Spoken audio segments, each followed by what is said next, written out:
Durant une semaine, nous avons préparé les terres à tournesol à l'aide de deux outils de la gamme Grégoire et Besson. Notre John Deere 6215R était occupé avec un planistyle à l'avant et un Tetra L à l'arrière, le tout en 6 mètres de largeur.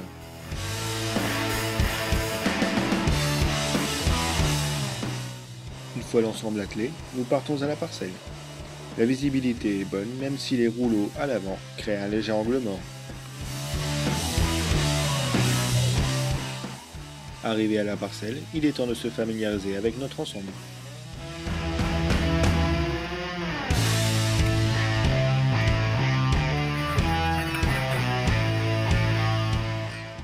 Le planestyle est un outil autodirectionnel, c'est-à-dire qu'il est tiré depuis un point de pivot situé à l'avant de la machine.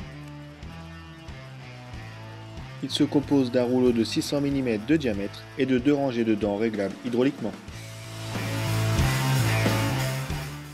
Après quelques essais, le système hydraulique n'assure pas une descente uniforme des dents, ainsi nous décidons de les faire travailler uniquement en surface.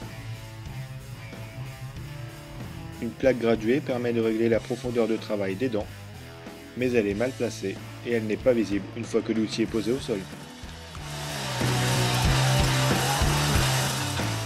Force est de constater que le rouleau assure déjà un bon travail en plombant le sol.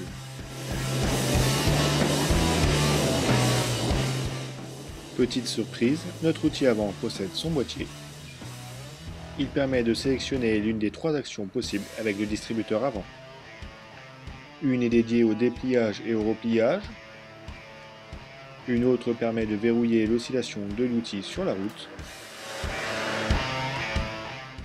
La dernière permet de régler la profondeur de travail des dents.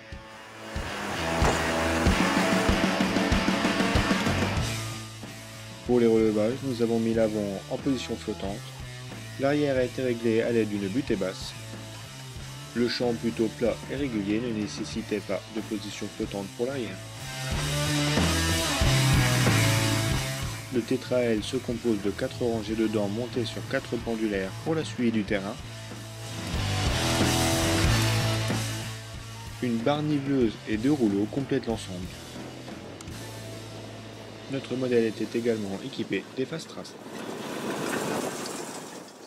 Leur ajustement est un peu fastidieux, mais nécessaire pour éviter la remontée de grosses mottes dans notre cas.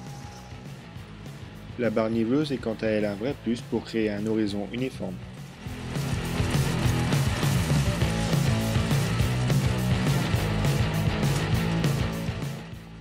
Pour les réglages, tout se fait à la main, mais sans outil. La barre niveleuse se règle par l'intermédiaire d'un pas de vis. On retrouve ainsi plus d'une trentaine de positions possibles.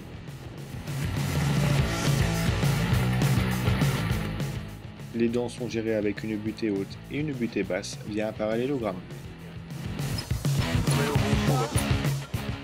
Le plus compliqué peut être finalement de lever le rouleau frontal de presque 2 tonnes. Son poids était parfois contraignant lors de l'utilisation de l'autoguidage. Avec une vitesse entre 8 et 10 km/h, le débit de chantier reste conséquent. Derrière un labour d'hiver, nos deux outils combinés assurent un lit de semences émietté et nivelé en un seul passage.